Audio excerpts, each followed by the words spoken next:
Honors. I'm Sarah Chavis. I'm here on behalf of Dr. Michael Franklin, and also with me in the courtroom is my associate Rachel Stanger, who assisted me on the brief. This appeal concerns and it's appeal from a final judgment of dissolution of marriage. It concerns an alimony award. The parties had agreed on equitable distribution. In this case, it was an agreed schedule, except there were two items that the judge had to rule on. And the wife ended up getting assets worth about $1.2 million in the divorce. Of that amount, there was $551,570 in a Morgan Stanley investment account. The parties had a joint accountant, and the joint accountant had done a standard of living analysis, and she did analysis of both parties' incomes. And the joint accountant testified without rebuttal from anyone that the wife had 61% of the account, and that it had a actual return rate of 3.31%. That's what the accountant had actually been earning.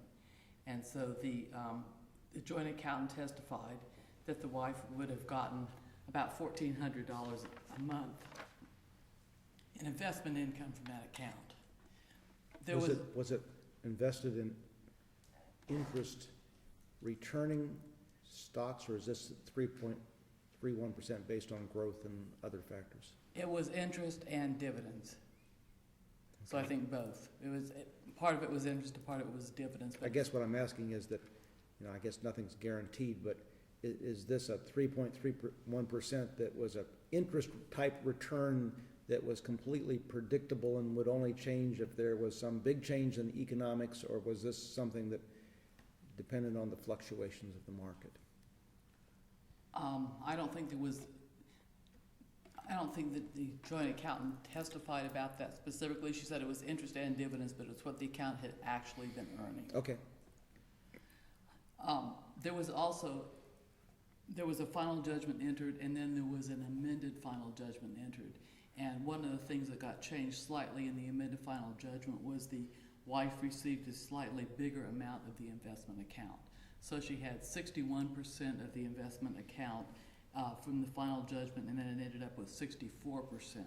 So if you applied the same 3.31% interest and dividend rate, then she would have gotten $1,539 a month in income. But at any rate, that was not deducted from the alimony determination. They had a joint accountant. The joint accountant came in and testified that the wife needed about $4,073 per month was her need without taxes. The wife hired another accountant who came in and testified for her, a second accountant, that just did not do another standard of living analysis, just started with her financial affidavit, which had greatly inflated expenses on it, and made some adjustments to it. Part with those things that he said were approximations he thought were reasonable. He increased, for instance, she had $100 a month down for going to a psychologist or a counselor. He increased it to $540 a month. And her actual testimony at trial was that she only went about once a month, and it cost her $20. Once or twice a month, I think, at the most. But the joint accountant said, not the joint accountant, her accountant said he needs $6,500 a month, which was grossed up for taxes, about $6,000, and then he grossed it up for taxes to $65,000. That's what the court ordered. That was in excess of her need. So the first problem with that is failed to deduct the interest income. It was undisputed there was this interest income. The joint expert testified about it. Whenever you looked at the testimony of her accountant, the second accountant, just didn't take it off. And it was brought up in the motion for rehearing that I filed, asked to say this was the problem that was not taken into consideration. And the order denying the motion for rehearing said the assets were not reliable on a consistent basis to provide funds to cover regular recurring living costs. There was no evidence in the record at all to support that. So that's one problem with the alimony award. The second problem with the alimony award is it exceeded the standard of living. And the joint accountant did the standard of living analysis. She said that during the marriage, when the parties were living together, the wife's need was $4,985 a month. The parties were living in a townhome that they were renting at the time. When the parties separated, the husband moved out. The wife continued to live in the townhome, and then she eventually bought the townhome. She got a partial equitable distribution before the trial, and she purchased it for cash, so there's no mortgage on it. So her expenses went down. Her rent was less. She had some expenses for property taxes and homeowners insurance, but they were less than what she'd been paying for rent. And so the joint accountant adjusted her need to $4,073 per month. I'm curious that this is a household where the husband's a medical specialist making $250,000 a year or something like that, and these expenses are more in line with what I would expect from someone making 120 or so a year. I'm surprised that these expenses are so low. Is there an explanation for that? I think it was a fairly frugal lifestyle, and they had saved there quite a bit of money. I mean, the wife received, there were over $2 million in assets to be divided up. It was a 24-year marriage. You know, they had retirement accounts, they had the Morgan Stanley account, so they had saved quite a bit of money. And the joint accountant said that together, their standard of living spent by both of them was about $8,000 a month. And that included things like, you know, for the husband's travel, for his business trips. Their children are all grown? Yes, the children were grown. When the case was filed, the youngest daughter, I think, was just a few months from graduating from high school. Are there college educations that they were trying to figure out how to cover with this, or do we know? The husband was paying for the college educations. Okay. I think the son was getting ready to go into law school, and the daughter was, I believe, at either University of Florida or Florida State. Okay. But he was paying for that. So the joint expert did a standard of living analysis. Apparently the wife didn't like what the joint expert was saying, so she hired this other, a second accountant, and she hired him at the time of the pretrial conference. Well, the second accountant came in here. He did not do a standard of living analysis.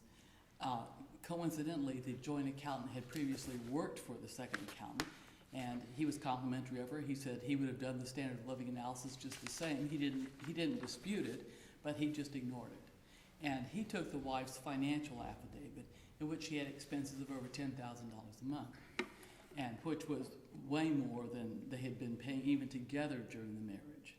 And he started cutting down these expenses or adjusting these expenses, adding to some of them, but without any real basis for doing so, just saying these are approximations. He thought they were reasonable. This is what the wife told him.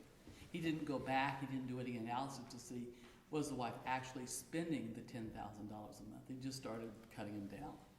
And Is there so, any- But her testimony, it's a financial affidavit under oath that Yes. says this amount. And yes, I mean, if you've got conflicting evidence between these experts and the financial affidavit is what it is, why isn't Judge Logan the person that's supposed to make the credibility calls on this? well, That was my question. And I was thinking it. oh, good. It must be a good question. I don't think it was really a credibility call. No one said that the standard of living analysis was wrong. And But the mere fact that the judge preferred one over the other, doesn't that imply that one is more credible than the other? but they weren't equal. The joint accountant did a standard of living analysis when she went back and she looked at all of, what the parties were spending. Maybe I'm wrong about the law on this, but let's say that we have a standard of living analysis for a 20-year marriage, but that for one reason or another, the actual costs of the spouse after they split up is somewhat higher than the historic family cost of living. Is the trial court barred from relying on a reasonable determination of the current cost of living in setting support? I don't think they're barred from relying on a reasonable determination of a current cost of living, but in this case, the wife was living in the very same house that she was living in before, which was actually costing her less. And when the joint accountant made these adjustments, He said things like, and let me find it here, because some of these things were just, she had prepared the financial affidavit. He hadn't helped her prepare the financial affidavit. And he said, like, for instance, there was $50 a month included for pet expenses. Didn't have a pet. There was $150 for clubs, dues, and memberships. She didn't belong to any clubs. There was $300 a month for sports and hobbies, which she admitted that she doesn't spend. And then he said that she had put down $100 a month for counseling, which she wasn't even spending $100 a month, and he upped it to $540 a month because he thought that was reasonable. So there were a lot of things in here that she had on her that she wasn't spending. And when I questioned her about them, she admitted some of these things that were not her expenses. So the financial affidavit, I don't think the judge made any ruling about who was credible and who was not credible. But the second accountant just started from the wife's inflated, which was twice what she had been spending during the marriage in the very same household, in the very same lifestyle, and started cutting that down. That's where he came up with $6,500 a month. There were increases in her medical, dental, prescription expenses. There was approximations. I mean, there were a lot of things like that, and I've set them out in the brief as far as why it was inflated.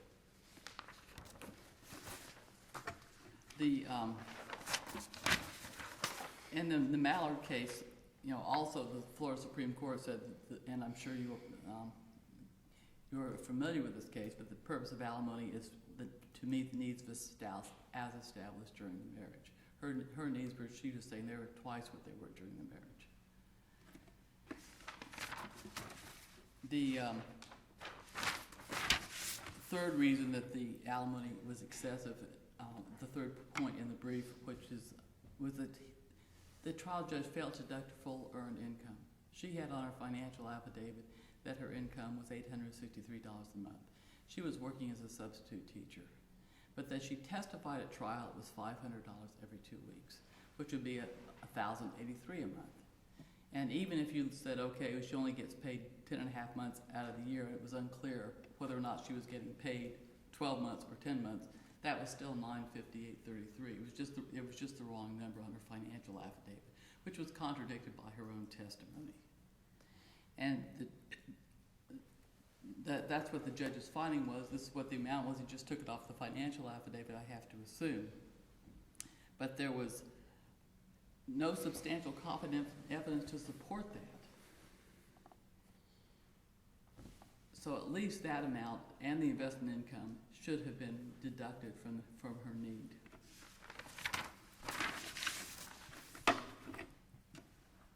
And then the second point is the court erred not imputing income to her. And in this case, the parties have been married for 24 years. She was 52 years old. She was in good health. She had actually been working for 2.5 years previous to the final hearing as a substitute teacher.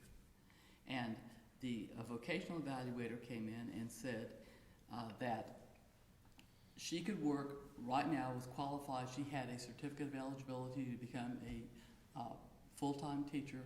She had the experience. She had the college degree. And he identified several areas of critical shortages for elementary school teachers, which is what she was actually doing. Said she could earn $40,000 a year. She said she didn't want to work full-time. And the court did not impute any income to her. And the Adelberg case was a similar situation out of the 4th DCA. It was a 2014 case cited in my brief. And it said the trial court erred in not imputing income to a wife who was, in that case, 59 years old, had a master's degree, had not worked in 8 years. And the wife had said in that case she didn't intend to look for work because they said it was self-imposed unemployment. And in this case, it was self-imposed underemployment. She was actually working as a substitute teacher. She was working 3 to 5 days a week. She had gotten good reviews. She was successfully doing the job. She was being called as a substitute teacher a lot. She was qualified to become a full-time teacher without doing anything else, just on the credentials that she already had to earn $40,000 a year. And so the trial court abused its discretion by not imputing that amount of income to her. I don't have anything else, thank you, Your Honor. You're just at the 15-minute mark, so that's great. Yeah. Thank you. Mr. Bowe? Thank you.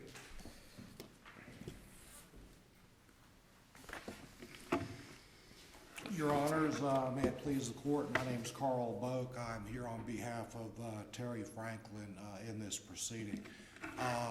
I would say that the complaints made by the former husband are very fact-driven complaints, and that embraces some of the questions that the court had for the appellant.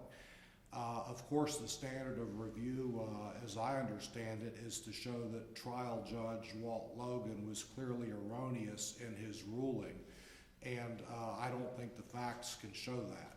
One of the very points that I intended to bring up in my argument is that as far as the so-called standard of living or historical expenditures go, there were numbers all over the board, or I should say as far as what the wife's needs are, former wife's needs, there were numbers all over the board. Wife opined in her financial statement she needed more than $10,000 a month. CPA Herber said that the number was much lower, somewhere around $4,000 a month, and of course CPA Berg said the number's probably $6,500 per month. So numbers were all over the place.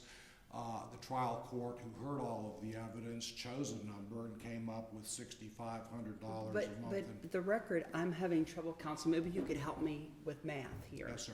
Okay, so the previously calculated need was $4,985. Is that correct? The previously calculated. I think so, but that dovetails into my second argument. Well, let me just tell you what my concern is, and perhaps you could answer it after discussing your second argument. Just adding the $4,985 plus, if I'm following your brief correctly, $510 for health insurance, and then $540 for mental health counseling. When you add those together, that's $6,035, not $6,500. So you don't need to answer it. I'm just saying there needs to be something for us to review here for me to understand how the court got to that number. Other than, I suppose the court just accepted one of the numbers that was provided by one of the experts without delineating what each of the components was? He did not delineate the components, and perhaps he should. So how do we review this? Let me ask you a quick question. To whom is this alimony taxable? The alimony is taxable to the former wife, of course, and deductible to the former husband. And is the cost of living numbers include taxes, or is that an over and above item? Mr. Berg testified that he tax impacted to come up with the fact that she required the $6,500. But the other point that I wanted to make about this fact-driven analysis is that these so-called standard of living analyses that the CPAs do, I think there's a certain amount of art to that as well as science. And the reason I say that is because the analysis is based on a very singular time period. It was based on the calendar year 2012. These parties separated immediately after that. You heard from counsel for the former husband that they were living in a rental condominium. I'm not necessarily sure that that trailing 12 months necessarily represents the lifestyle or standard of living or needs of the wife. Does the record reflect where they lived on, and I don't know anything about where they lived for 20 years at this time. I don't think it reflected what was going on previously, but I do recall that the former husband had a... Whose burden would that have been at trial to show that it was something more than a rental townhouse that was the standard of living? Well, the former wife evidently established her standard of living to the trial court's satisfaction through her financial statement and other testimony. And certainly, it's her burden of proof. Let me shift from the expenses to the income issues. If in fact this family had a frugal lifestyle and they had saved lots of investment type money, which is apparently what happened here, why isn't it appropriate for at least some percentage of the investment funds that are given to her to be treated as an income source for support? It may not be a full $1,300 or whatever the 3% number is, but why isn't it something? It could be something, and I don't know what that number would be. I think it's a very speculative number. Well, I guess the question is, can it be zero? Because that apparently is what it is, right? It apparently is zero, Your Yeah.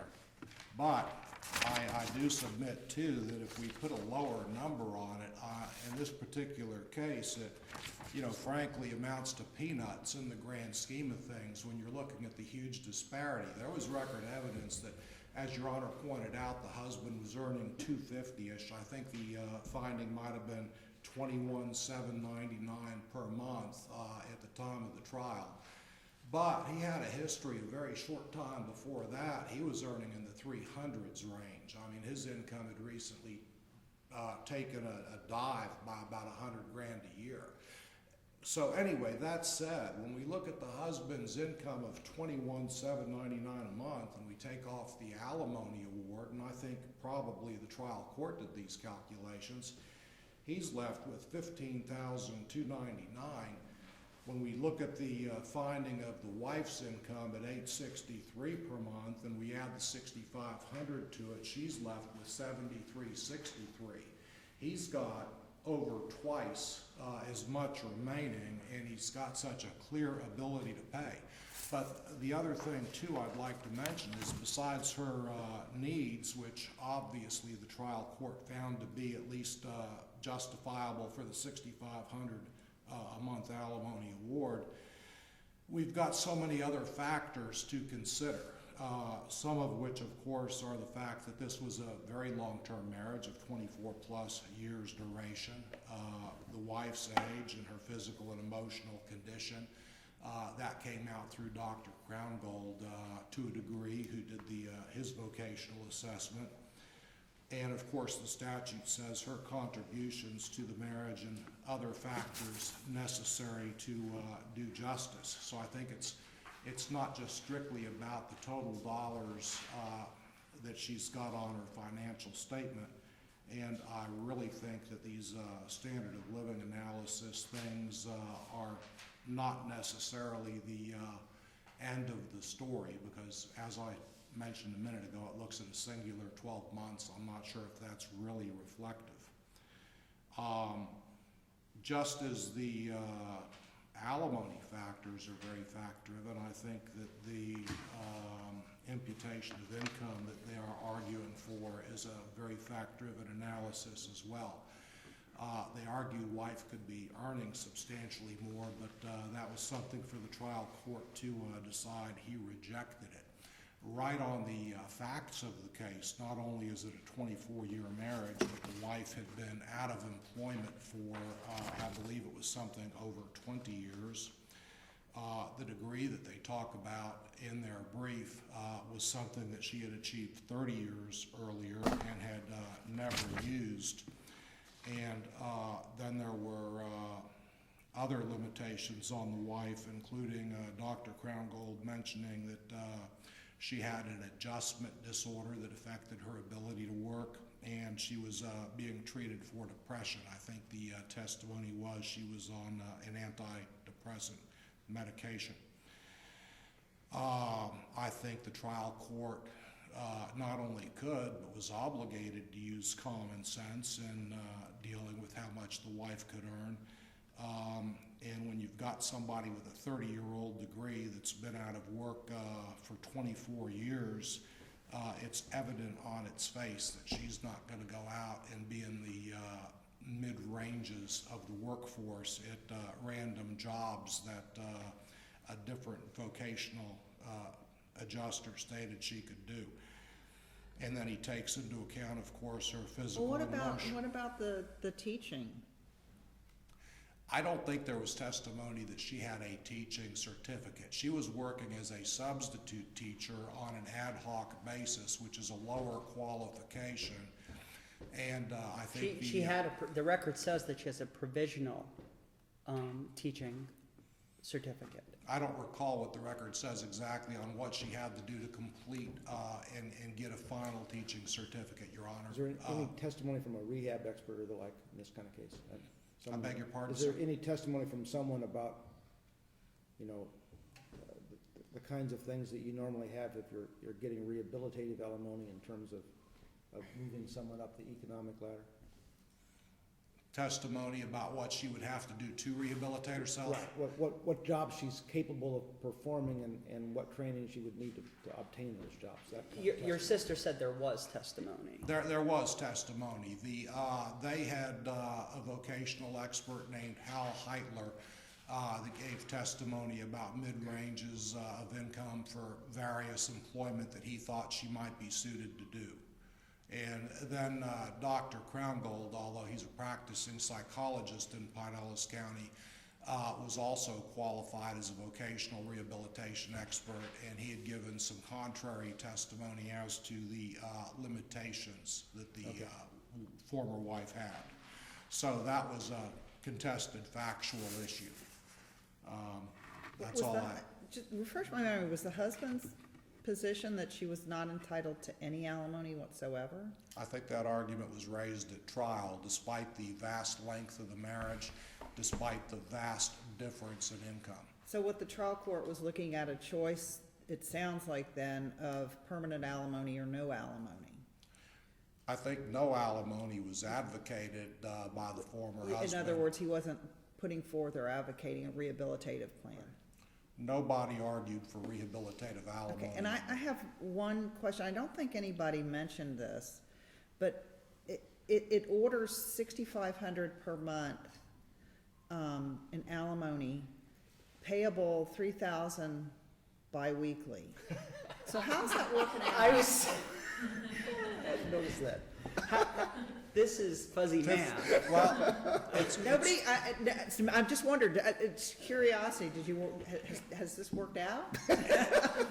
actually, it works out, I think, Your Honor, because There's no way that could work out. This worked out To- mathematically. 3,000.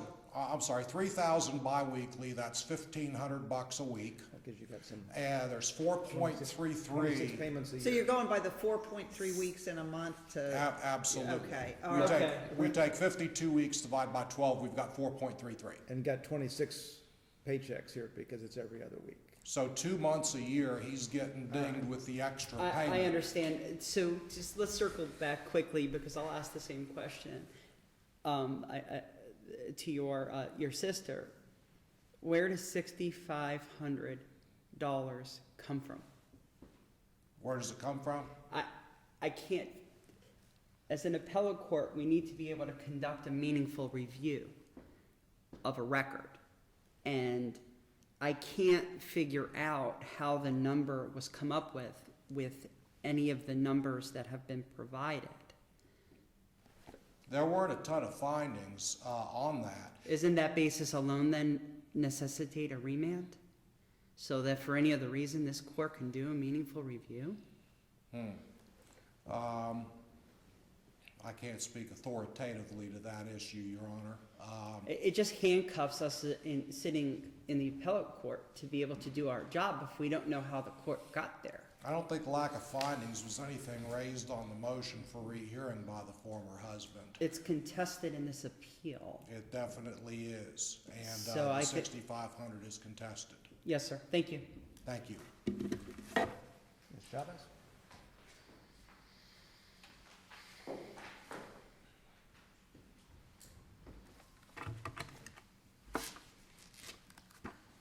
Just want to briefly address, it was, and I know I'm going to say your name wrong.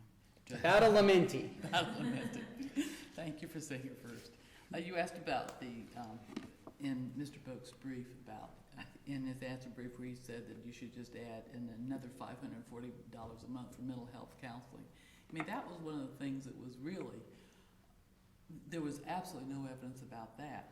On the wife's financial affidavit, but she had filed in June of 2013, and that was the only one that she had. She never said it was what it was during the marriage. She said that's what it was at that point in time when she filed it. And she put down on her financial affidavit that she had $100 a month for counseling, and that's R36 is her financial affidavit. And then when she testified at trial, she said $20 each time she went to the psychologist. She went once, maybe twice a month. That just doesn't come out to $100 a month, and it sure doesn't come out to $500 or $40 a month, so there's no evidence in the record about that. But as far as Mr. Boak saying that the numbers were all over the place as far as what her need was, they weren't all over the place. There was one standard of living analysis done. There was only one. And then there was, and even the second accountant said he would have done it the same way. He didn't even dispute it. He didn't even try to do Because the one. financial affidavit says $10,000 a month under oath. Her financial affidavit says $10,000 a month. Okay, and so this judge cut that by $3,500. Actually, more than that, because it probably wasn't tax vet. Yeah, by the adjusted. time you take taxes into account. It's probably, you probably cut $4,000 if you do the tax adjustment on that. I mean, I think he just took, I think really what happened is he just took the when we number. get to, once we've gotten through need and ability to pay, and we start looking at these things, it's no reasonable judge could have come to this number standard. But the wife even disputed some of her own numbers. Whenever I questioned about it, she even said some of the numbers weren't right on it. Right. But you're right, it was less than the amount that was put on the financial affidavit. But even if you say, okay, that number is correct for some reason, still didn't take out the investment income, still didn't give her full amount that she was actually earning, and still didn't impute any income to her. And as far as the income, this business about she hasn't worked all this time. She did work for about 8 months after the first child was born. But then she volunteered in the schools for 13 years, but she'd actually been working in the same job that the expert said she can get a job as a full-time teacher earning $40,000 a year. So it wasn't in some other field that she had never been in. She'd been doing it for 2.5 years. So there was really no reason she couldn't earn $40,000 a year. And there were no mental health issues. She said under oath that she didn't have any mental health issues. The psychologist came in and he said, and he was hired not as a psychologist but as a vocational evaluator. He came in and he said that she had an adjustment disorder because of the divorce. Once the divorce was over, she would be fine. And the judge even said, he made a ruling from the bench, he even said there's no reason that she can't work. He didn't include that in his order, but he said it's in the record. As far as the Mr. Boak saying, well, the husband can afford to pay it. We're not arguing that the husband can't afford to pay it. That's never been our argument. But and also the numbers he gave you that was based on his 2012 income. His 2012 income was higher than his 2013 income. In the Rosekamp versus Springer case, which is the fourth DCA case in 2003, cited in my brief, they cite to Mallard, and they say that Mallard forbids the court from using alimony to forge economic equality. And I think that's what's happened in this case. So we ask that you reverse. Thank you. Thank you. Concludes our docket.